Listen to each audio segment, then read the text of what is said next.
ഇന്നത്തെ എപ്പിസോഡിന്റെ അവസാനം വെളുപ്പിനെ ഒരു സംഭവം നടക്കുന്നതായിട്ട് കാണിക്കുന്നുണ്ട്. ആ ഒരു എംപോസിഷൻ ജയിൽ ടാസ്ക് ചെയ്തിരിക്കെ അനുമോൾ ആകെ ഇമോഷണൽ ആവുന്നൊക്കെ ഉണ്ടായിരുന്നു.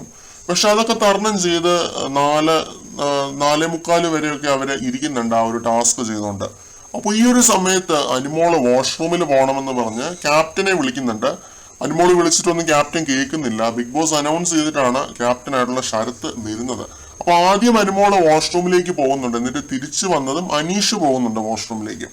അനീഷ് വാഷ്റൂമിലേക്ക് പോകുന്ന ആ ഒരു തക്കം നോക്കി അപ്പാനശരത്ത് അനുമോളുടെ ആ ഒരു പാവ ഉണ്ടല്ലോ, പ്ലാച്ചി എന്നാണ് പാവയുടെ പേര്, അതെടുത്ത് വെളിയിലേക്ക് എടുത്ത് എറിഞ്ഞിട്ട് അനുമോളോട് പോയി എടുക്കാൻ പറയുന്നുണ്ട്. എന്നുവെച്ചാൽ ഒരുമാതിരി എന്താ പറയാ, പട്ടികളെ ഒക്കെ ട്രീറ്റ് ചെയ്യുന്ന പോലെ.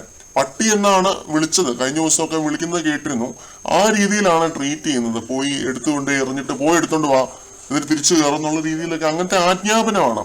അനുമോള് പല തെറ്റുകളും ചെയ്തിട്ടുണ്ടാവും, പറഞ്ഞിട്ടുണ്ടാവും. പക്ഷെ ഇങ്ങനെയൊക്കെ ചെയ്യുന്നതിലൂടെ ശരത്തിന് വലിയ പ്രേക്ഷക പിന്തുണ ലഭിക്കുമെന്നും അങ്ങനെയൊക്കെയാണ് പുള്ളി ഓർത്തോണ്ടിരിക്കുന്നതെന്നുണ്ടെങ്കിൽ അങ്ങനെയൊന്നും ഉണ്ടാവത്തില്ലെന്നേ എനിക്ക് പറയാനുള്ളൂ. കാരണം പലതവണ ഇവരെല്ലാവരും കൂടി ആ ഒരു പുള്ളിക്കാരിയെ ബുള്ളി ചെയ്തിട്ടുണ്ട്.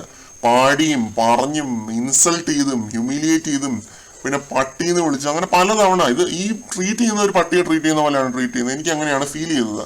കാണുന്നവരെല്ലാം കണ്ടിട്ടാണ് വിലയിരുത്തുന്നത്. കാണുന്നവരെല്ലാം തന്നെ കാണുന്നുണ്ട്. ഇത് ലൈവിലും കണ്ടാൽ കൊള്ളാമെന്നുണ്ട് എനിക്ക്. കാരണം ഈ രീതിയിലുള്ള ഒരു ബുള്ളിങ് ആരോട് ചെയ്താലും അതിനെ ഓഡിയൻസ് വിമർശിച്ചിരിക്കും.